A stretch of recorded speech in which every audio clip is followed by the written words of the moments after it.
কী করতে হবে আমাদেরকে? তড়িৎ প্রবাহ নির্ণয় করতে হবে। তার আগে একটু এখানে কোশ্চেনটা একটু পড়ো যে একটা রোধকের মধ্যে দিয়ে যদি তোমার প্রতি মিনিটে 720 কুলম চার্জ প্রবাহিত হয়, প্রতি মিনিটের কথা কিন্তু বলা হয়েছে, এটাও কিন্তু একটা ডেটা, ঠিক আছে? তো চার্জ যদি প্রবাহিত হয় তাহলে এর যে তড়িৎ প্রবাহ সেটা কত? তো দেখো কী কী দেওয়া আছে, কিউ দেওয়া আছে নাকি? কারণ এখানে লেখা আছে যে 720 কুলম, আর কুলম মানে কি? চার্জ। 720 কুলম লিখলা, এরপর কি লিখতে পারো? টি লিখতে পারো। টি কোথায় পাবো ভাই? এই যে এখানে লেখা আছে না যে প্রতি মিনিটের কথা বলা হয়েছে না? প্রতি মিনিট মানে কত? 1 মিনিট। 1 মিনিট মানে কত? 1 মিনিট মানে হচ্ছে তোমার 60 সেকেন্ড। বুঝতে কি পেরেছো? কি হচ্ছে তোমার 720 কুলম, আর টি হচ্ছে তোমার 60 সেকেন্ড।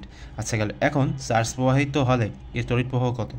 আই সমান, এই সূত্র আমরা সবাই জানি, একবার ছোটোবেলা থেকে শিখে আসছি। যদি না জেনে থাকো তাহলে এর আগে 2টা ভিডিও করা হয়েছে, সেগুলো একটু দেখার চেষ্টা করো, বুঝে যাবা। কিউ এর মান কত? 720, আর টি এর মান কত? 60। ক্যালকুলেশন করো। আমরা যদি ক্যালকুলেশন করি তাহলে যেটা আসবে সেটা হচ্ছে যে তোমার এই যে দেখো, এই ক্যালকুলেটর দিয়ে ক্যালকুলেশন যদি তুমি করো 72/6 কত আসে দেখো? 12। 12 কী বলো তো? 12 হচ্ছে তোমার অ্যাম্পিয়ার। তো আমরা বের করে ফেললাম। তো এভাবেই তোমরা তড়িৎ প্রবাহ খুব সহজে নির্ণয় করতে পারবে। আর দেখো এই যে ক্যালকুলেটর, ঠিক আছে, এটা চাইলে তুমি কিনতে পারবা, নিচে দেওয়া একটা লিঙ্ক আছে, সেই লিঙ্কে প্রেস করে তুমি রকমারি থেকে কিনতে পারবা।